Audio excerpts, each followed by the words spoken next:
We do begin this hour with the desperate search for crews for survivors from that deadly flooding that swept through central Texas this past weekend. Officials say the flooding has killed more than 90 people.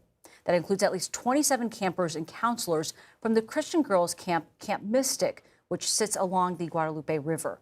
About 40 people are still unaccounted for right now.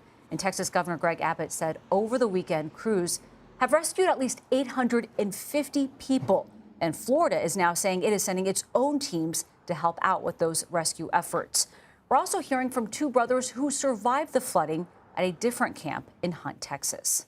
We jumped up to another bed, like a top bunk, and like our bed starting tipping over, and like we got to the top really quick, and then we like this, and then like one of the walls like fall down.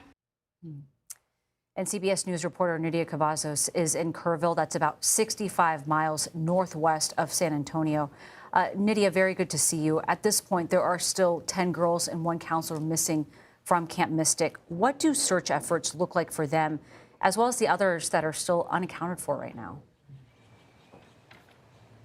At this moment, the search and rescue efforts are still underway across Kern County and the surrounding counties, and this involves close to 19 state and local agencies that are on the ground. That involves agents, it involves volunteers. They're searching bodies of waters like the stream behind me.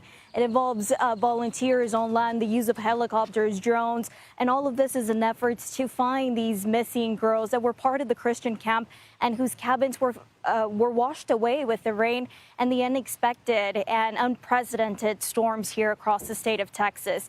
Now, what we're also seeing is that volunteers and some of these agencies are also having some troubles with the search that is underway because of, the weather was one of the factors. It hadn't stopped raining up until today. And so this eases things up for the searchers and the rescuers who are here on the ground at this moment.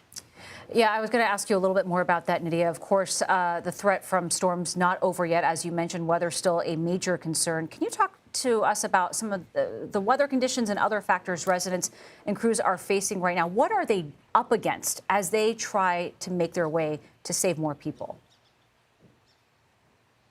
Well, we heard from local officials earlier this morning, and they described some of those challenges. And first of all, we're talking about a stretch of land that is close to 100 kilometers. And so this is where you have volunteers and multiple agencies involved in the rescue efforts. And this stretches across different counties. And so there is a need for collaboration amongst the counties, amongst the state leaders here, and who are also working with their federal partners. Now, this is what we have on one hand, but on the other hand, now they're also asking for volunteers for help, but they're asking for this to be streamlined with the Salvation Army to take care of these, of the shift of the coordination, because what they've also been running into is that many people have come out here to try and help, but in some instances, they've also gotten in the way of some of these operations that are ongoing. And so officials have highlighted that in the case that it continues to rain, which there is some rain in the forecast, they don't necessarily want to devote these resources to now having to rescue the volunteers who were trying to help out initially. Yeah, very tough dynamic to thread there. Nidia, thank you very much for your reporting. We appreciate it.